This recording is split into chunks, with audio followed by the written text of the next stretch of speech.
台语字真趣味，乡亲啊，原来蚵仔甲的搭子，台语安尼写，蚵仔甲的搭子。华语的赞不绝口，赞到有这个声音，台语就是蚵仔甲的搭子。阿母包的肉粽有够好食，大家拢蚵仔甲的搭子。啊，若敢若蚵仔这两字，就是华语的称赞。伊不贪不醋，做人重情义，大家拢真甲蚵仔。蚵仔甲保守嘛是差不多的意思。这个里长热心服务，阁真周到，里民拢真甲保守。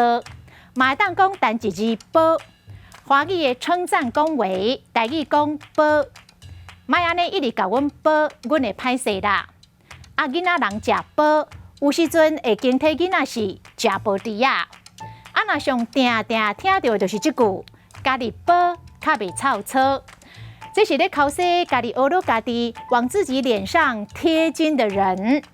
今仔日的台语字，学到甲的搭子实在真趣味。